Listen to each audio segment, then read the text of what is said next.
At Cape Coast Castle, there's a door that's called the door of no return.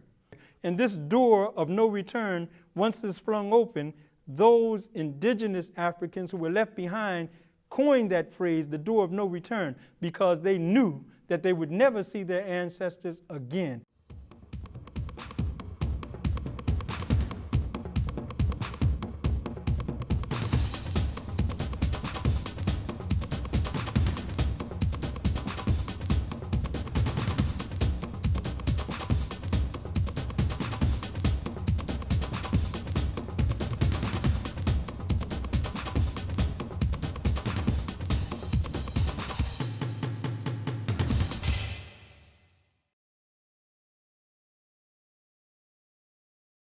In 1832, in the Virginia House of Delegates, a man named Henry Berry, talking to his colleagues, Mr. Berry said, "As far as we can see, we have closed every avenue by which light may enter the slave's mind, and when we will have succeeded in that task, we'll be safe and they will be on the level of the beast of the field." Meaning that this slave-making process was not just to put chains on people and make them pick cotton, cut cane, and do work for others, but it was also to extract, erase, eradicate, take away the knowledge that makes us human, and that is the knowledge of ourselves. Everybody, we as Black Americans today have forgotten the struggles that they went through to pick cotton from sun up to sun down, the frame of mind, and it's like we're still here. Exploring your past is very important. What we need to realize is that we were not slaves first. We were Africans. We were descended from a proud people, a proud nation of people, a proud continent of people. We were strong, we were warriors, we were kings, we were queens, we were mathematicians, engineers, scientists. We were all these things, you know. And I think that the quasi-Europeans have taught our children that we are descended from slaves, but we go far beyond slavery.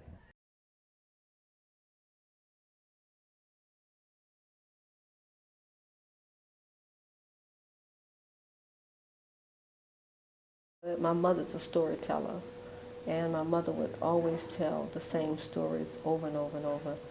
And one day I soon realized that if my mother was to pass away, then that's my history, the little that she knew about the people, the names, the places.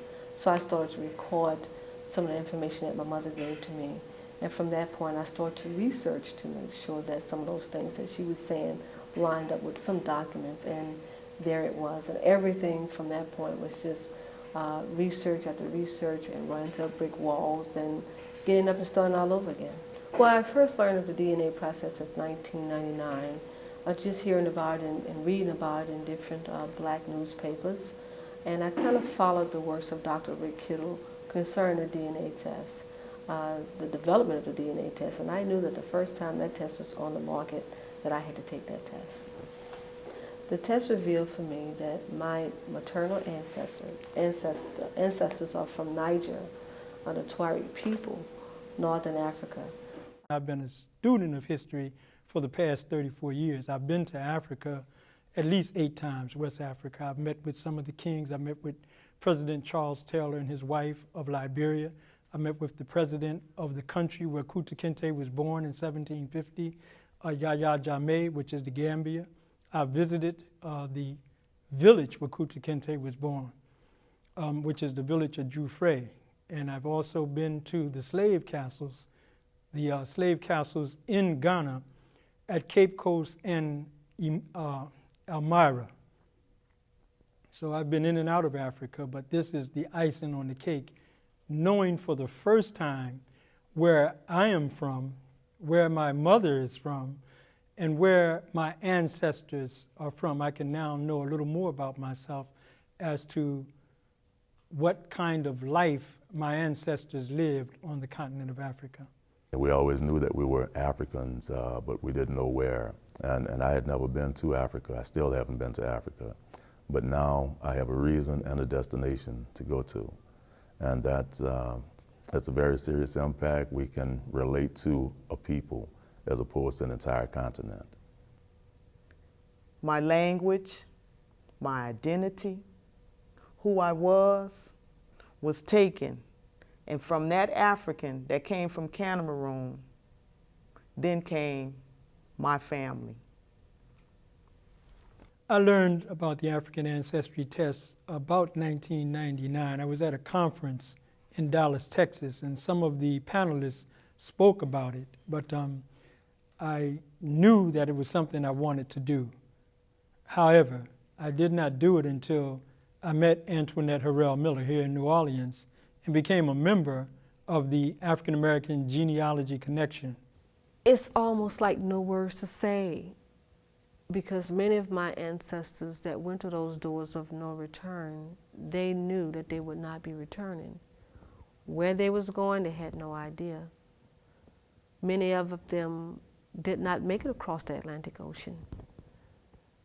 To go back and to look back, I just think that God saw this day and He chose me to do this, to go back and open the doors, because those that thought they sealed the doors was not sealed.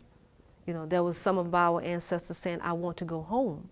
But they had no idea that they would not be the ones that physically returned home, but somebody would go back home. It's important for African Americans to trace their genealogy, to give them a sense of self-worth, and to know more in detail as to why you do certain things. Now, what I discovered, I thought it was like an addiction. My cousin and I both discussed it. We said we thought it was like a sickness of some sort, our thirst for knowledge, an accumulation of books everywhere.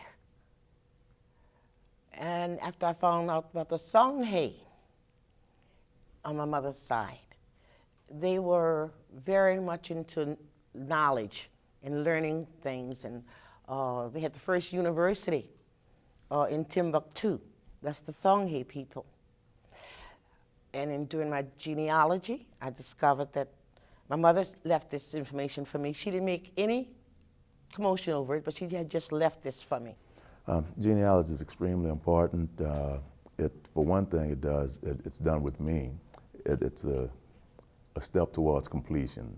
You know, we've had our heredity, our heritage, our culture, our language, our religions, everything stripped away from us. Genealogy, African ancestry, it's a step to regaining what's been stolen from us. Most of our children only know that we've been in the slave fields. They don't know that we had a glorious nation-building history. We are more Europeanized than we are African. And that's where every black person came from, is Africa. Not that I didn't want to go to Africa, but I said that when I go home, I want to go to the place that my ancestors came from. And Yahweh has answered my prayers that I will go home. And before I can go visit Cameroon and Ghana and all those other places, I have to go home first. Yeah.